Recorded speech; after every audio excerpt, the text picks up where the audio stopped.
네, 지금까지 글로벌 증시 마감 상황들 그리고 여러 가지 변수들 체크를 해봤는데요. 그럼 오늘 시작의 전략 이 시간 함께 세워보시죠. 토마토 투자자문 오윤희 운용역과 함께하겠습니다. 안녕하세요. 네, 안녕하세요. 네, 이번 주는 굉장히 짧네요. 벌써 이번 주 마지막 거래일입니다. 우선은 전 거래일 리뷰부터 해주시죠. 네, 어제 코스피는 그 개인과 기관의 매수에 힘입어서 9거래일 만에 반등에 성공을 했습니다. 코스피 지수는 오름세로 출발해서 장 초반 지수가 또다시 하락 반전을 하기도 했지만 중국의 경제지표 호조 소식이 전해지고 또 개인의 매수세가 유입이 되면서 이내 반등에 성공을 했었습니다. 수급별로는 거래소에서 외국인이 2,140억 원 순매도를 보였지만 개인과 기관은 각각 1,638억 원 또 404억 원 순매수를 보여주었고요. 선물장에서는 외국인과 기관이 각각 4,709계약, 340계약 순매도를 보였지만 기관이 5,058계약 순매수를 보이면서 장막판 지수가 급등해서 결국은 1,950포인트로 마감을 하게 되었습니다. 네, 어제 일단 시장에서는 삼성 SDS 상장 소식에 삼성그룹주가 강세를 보였죠.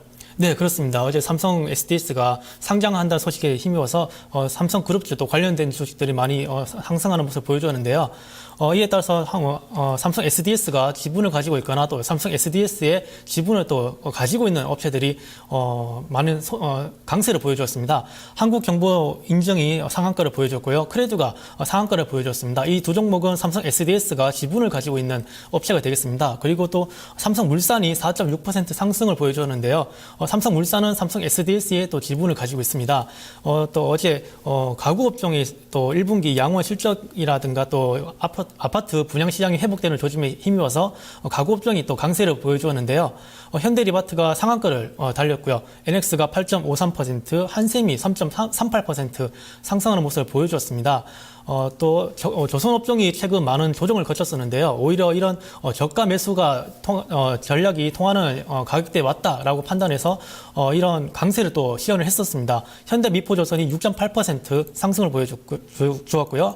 대우조선해양이 5.4% 그리고 현대중공업이 1.6% 상승하는 모습을 보여주었습니다. 네, 오랜만에 반등을 했고 1950선에 턱걸이를 했는데 여기에 큰 의미를 부여할 수 있을지 이제 좀 바닥은 확인이 됐는지 여기에 대해서는 좀 의견이 분분한 것 같아요.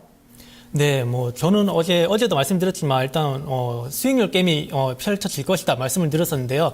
결론부터 말씀드리자면 수익률 게임의 일환일 뿐 큰 의미는 부여하기 힘들지 않겠는가 이렇게 보고 있습니다. 다만 오늘장 그 1958포인트를 만약에 탈환을 해준다면 앞서 말씀드린 그 1930선이 강력한 지지선으로서 탈바꿈되기 때문에 앞으로 지수 상방을 한번 노려볼 수 있지 않겠는가 말씀드릴 수 있겠고요. 준비된 표를 먼저 보시게 되시면 어제 이 시간에 제가 수익률 게임이 일어날 것을 말씀드린 콜 252.5가 되겠습니다. 저점 17,000원에서 고점 122,000원으로 수익률 게임이 펼쳐졌었는데요. 어제장 그 시작 전만 해도 다수의 증권사 리포트는 매도 우위를 논하긴 했지만 정작 매매 현장에서는 기관은 그 매수 우위 포지션을 구축을 했었습니다.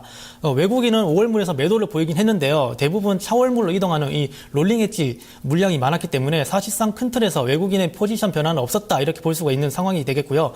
구체적으로 보자면 기관은 콜옵션에서 어차피 휴지가 되어가는 그 외가에서는 집중 매도를 보였고요. 반대로 수익을 기대할 수 있는 내가에서는 집중적으로 매수를 보이는 전략을 시연했었습니다. 그 결과 외국인의 매도와 그리고 기관의 매수가 서로 응수를 하면서 지루한 지수의 흐름을 보이게 되었었는데요. 이후에 2시경 그 기관이 지수를 급격하게 끌어올리면서 프리미엄이 급격하게 상승하게 되었고요. 수익률 게임이 마침내 완성이 되는 그림이 만들어지게 되었습니다. 특히 지수에 영향을 주기 쉬운 삼성전자라든가 현대기아차의 그 기관의 매수세가 집중되면서 지수가 많이 끌어올려진 부분이 있는데요. 이런 부분이 그 반증이라고 말씀드릴 수 있겠고요. 어제 말씀드린 대로 그 지수의 하락과 상승을 오고 가면서 콜옵션과 풋옵션에서 동시에 수익이 실현될 것이다 말씀드렸었는데 이런 수익률 게임이 완성이 되었습니다. 콜옵션 252.5는 그 17,000원에서 122,000원으로 617% 수익률을 보여주었고요. 콜옵션 또 275.5는 1,000원에서 2,000원을 오고 가면서 각각 100% 수익을 보여주었습니다. 또 풋옵션 255는 26만 원에서 37만 5천 원 상승하면서 44%의 수익률을 보여주었는데요. 결국 이런 단기 수익률 게임에 의한 지수의 움직임이었기 때문에 큰 의미를 부여하기는 힘들지만 다만 기관 특히 그 투신이 어제와 같이 앞으로도 꾸준하게 삼성전자라든가 또 현대기아차에 꾸준히 매수를 해준다면 지수 방어와 또 앞으로 상승을 논해볼 수 있겠다 말씀드릴 수 있겠고 따라서 삼성전자와 현대기아차의 기관 중심의 수급이 계속해서 유지가 되는지 꾸준히 체크할 필요가 있겠다 말씀드리겠습니다. 오히려 기관의 수급이 만약에 줄어들거나 그 매도 반전한 모습이 나타난다면 오히려 하방에 대해서 경계를 해야 되는 모습을 염두에 두셔야 되겠다 이렇게 말씀드리겠습니다. 네, 어제 장 마감 상황 살펴봤고요.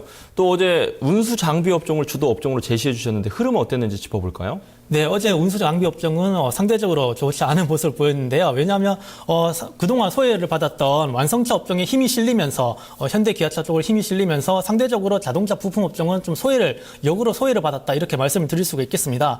만기일에 그 수익률 게임이 펼쳐졌던 만큼 기관의 현대기아차 그 완성차 업종으로 큰 매기가 돌았었는데요.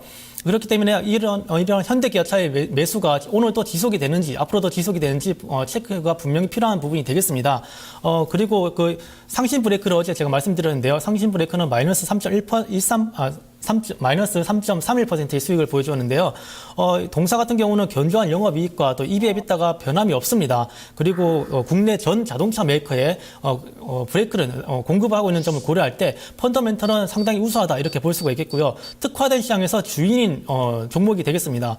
그리고 투신 같은 경우는 14일 연속 순매수를 보여주고 있기 때문에 수급적으로도 상당히 견조한 모습을 보여주고 있기 때문에 앞으로도 상신 브레이크 계속해서 관심 있게 보시면 되겠습니다. 네, 오늘은 어떤 업종 볼까요? 네, 오늘은 공기업 쪽으로 한번 관심 있게 보자 이렇게 말씀을 드리겠는데요. 공기업 쪽으로는 그 외국인과 기관이 꾸준하게 매수세를 동반해주고 있는 모습이 되겠습니다. 이렇게 거기에다가 공기업 쪽은 풍부한 이슈가 많이 있는데요. 뭐 공기업 정상화는 꾸준히 나오는 이슈가 되겠고요. 또 워낙 강세로 통해서 뭐 한전이라든가 가스공사 쪽에서 이슈가 불 수가 있겠습니다.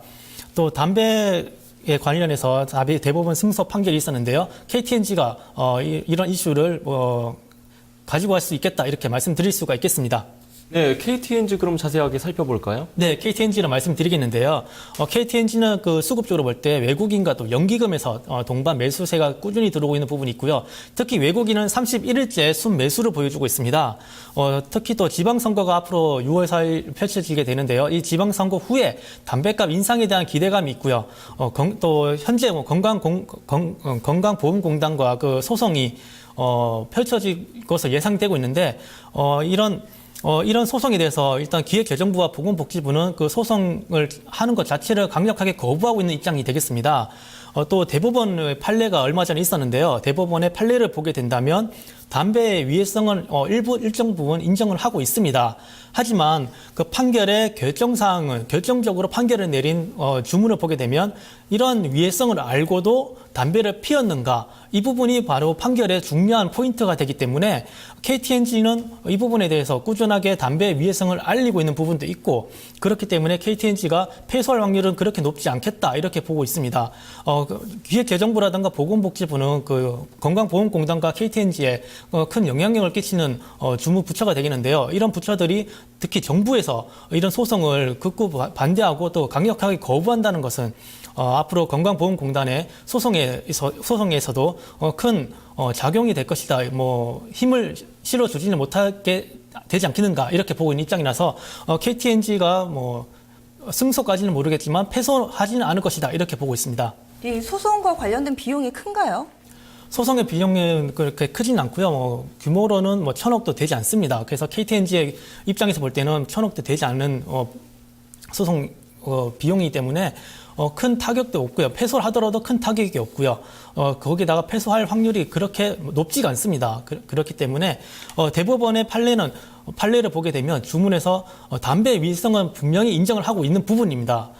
그런데 위해성을 인정하면서도 가장 결정적으로 판단을 내리는 자료는 이 위해성을 알고도 담배를 피웠는가, 이 부분이기 때문에 대부분 사람들은 우리나라 국민들은 대부분 알고 있습니다. 담배는 위험하다, 몸에 안 좋다는 걸 알고 있습니다. 그걸 알고도 담배를 피웠는가 안 피웠는가를 판사가 결정하는 부분이 이미 대법원 판례로 있기 때문에 KTNG가 패소할 확률은 그렇게 높지 않겠다 이렇게 보고 있습니다. 네, 어쨌든지 악재가 사라지면 좀 주가에는 호재가 되겠네요.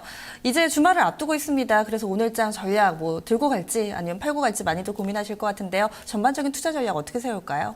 네, 오늘 일단 예상치 수빈대로 먼저 말씀드리겠는데요.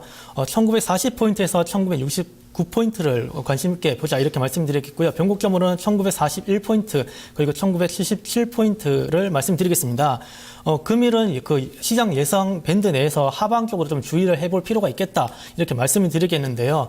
상대적으로 서두에 말씀드렸다시피 기관이 어제 그 수익률 게임 펼치면서 좀 지수를 끌어올린 부분이 분명히 있습니다. 그렇기 때문에 이런 부분이 계속해서 유지가 된다면 오늘 1958포인트를 탈환을 한다면 앞으로 1930포인트가 강력한 지지선으로서 변모를 하겠지만 만약에 1958포인트를 탈환하지 못한다면 1930포인트까지 한번 다시 내려갔다 올 수 있는 이런 부분도 염두에 둬야 되겠다 이렇게 말씀을 드리겠습니다. 네, 오늘 말씀 고맙습니다. 네, 감사합니다. 네.